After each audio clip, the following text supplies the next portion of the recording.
One the student corner চ্যানেলে সবাইকে স্বাগত। তোমরা যারা 2025-এর WBSLST হিস্ট্রি এক্সাম দেবে, তোমাদের জন্য আজকে জৈন ধর্ম ও মহাবীর সংক্রান্ত থেকে 50টি প্রশ্ন আলোচনা করব। আজকে পার্ট 3, MCQ পার্ট 3, তাই প্রথম থেকে শেষ অবধি দেখতে থাকো। আর চ্যানেলে নতুন হয়ে থাকলে অবশ্যই চ্যানেলটি সাবস্ক্রাইব করবো। যে প্রশ্নগুলি আলোচনা করা হবে সেই প্রশ্নগুলি খুবই গুরুত্বপূর্ণ, তাই প্রথম থেকে শেষ অবধি দেখতে থাকো।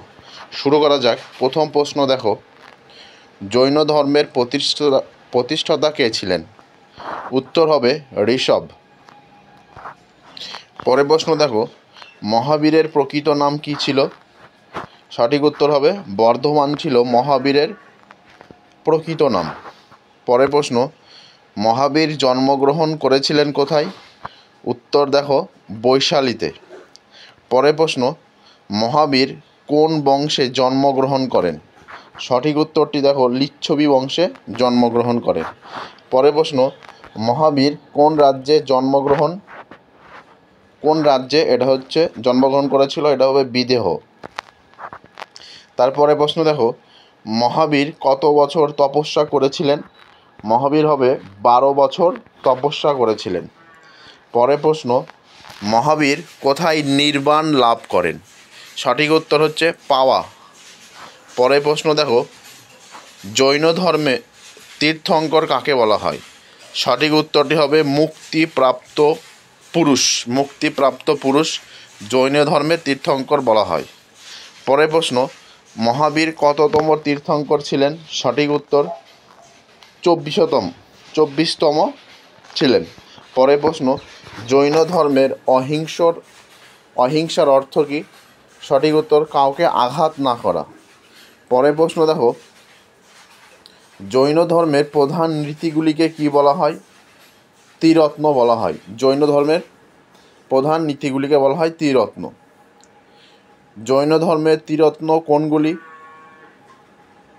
সঠিক উত্তর দেখো অপশন গ, সঠিক বিশ্বাস, জ্ঞান আর হচ্ছে আচরণ। এগুলো ছিল জৈন ধর্মের ত্রিরত্ন। পরের প্রশ্ন দেখো, মহাবীর কোন ভাষায় ধর্ম প্রচার করেন? প্রাকৃত ভাষায় ধর্ম প্রচার করেন। পরের প্রশ্ন, জৈন ধর্ম কোন দেবতার উপাসনা করে না? সঠিক উত্তর হবে মহাবীর জৈন ধর্মের দেবতা উপাসনা নেই, তারা তীর্থঙ্কর পূজা করে। পরের প্রশ্ন দেখো, জৈন ধর্মের ধর্মগ্রন্থের নাম কি? উত্তর হবে অঙ্গ। পরের প্রশ্ন দেখো, মহাবীর কবে নির্বাণ লাভ করে? খ্রিস্টপূর্ব 527। পরের প্রশ্ন, মহাবীরের মৃত্যুর স্থান কোথায়? পাবাপুরীতে। পরের প্রশ্ন, জৈন ধর্মের মতে জীব আত্মা কেমন? উত্তর হবে চিরন্তন।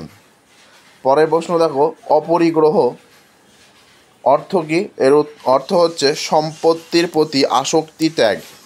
পরের প্রশ্ন দেখো, জৈনদের প্রধান দুটি গোষ্ঠী কি? উত্তর হবে এটা নেই, এটা পরের প্রশ্নটা দেখো, এই উত্তরটা দেওয়া নেই। পরের প্রশ্নটা দেখো, মহাবীর অনুসারীরা তাকে কি নামে ডাকতো? জিন নামে ডাকতো। পরের প্রশ্ন, জিন শব্দের অর্থ কি? জয়ী ব্যক্তিকে জিন শব্দের অর্থ জয়ী ব্যক্তি। তাহলে মহাবীর অনুসারীকে কী নামে ডাকতো? জিন। আর জিন শব্দের অর্থ জয়ী ব্যক্তি। পরের প্রশ্ন, জৈন ধর্ম অনুসারে আত্মা কী দ্বারা আবৃত থাকে? সঠিক উত্তর কর্ম। পরের প্রশ্ন দেখো, সিদ্ধ মানে কি? উত্তর হবে মুক্তিপ্রাপ্ত আত্মা। পরের প্রশ্ন, জৈন ধর্মে কতটি প্রধান উপদেশ বা মহাব্রত আছে? 5টি। পরের প্রশ্ন দেখো, নিচের কোনটি জৈনদের মহাব্রত নয়? দান। পরের প্রশ্ন, জৈন সন্ন্যাসীরা কি ব্যবহার করেন না?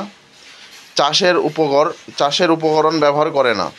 পরের প্রশ্ন, জৈন ধর্মে দিগম্বর গোষ্ঠী কোথায় বেশি দেখা যায়? দক্ষিণ ভারতে। পরের প্রশ্ন, শ্বেতাম্বর গোষ্ঠী মূলত কোথায় দেখা যায়? গুজরাট ও রাজস্থানে শ্বেতাম্বর গোষ্ঠী দেখা যায়। পরের প্রশ্ন, জৈন ধর্মে কোন নীতিকে সবচেয়ে বেশি গুরুত্ব দেওয়া হয়? অহিংসা। এই পর্যন্ত আজকে ভিডিওটি ভালো লেগে থাকলে অবশ্যই লাইক কমেন্ট শেয়ার করবে, আর চ্যানেলে নতুন হয়ে থাকলে অবশ্যই চ্যানেলটি সাবস্ক্রাইব করবে। ধন্যবাদ, ভালো থেকে সুস্থ থেকো, ততক্ষণ ভিডিওটি শেয়ার করবে। পরবর্তী কোনো একটি নতুন ভিডিওতে দেখা হচ্ছে।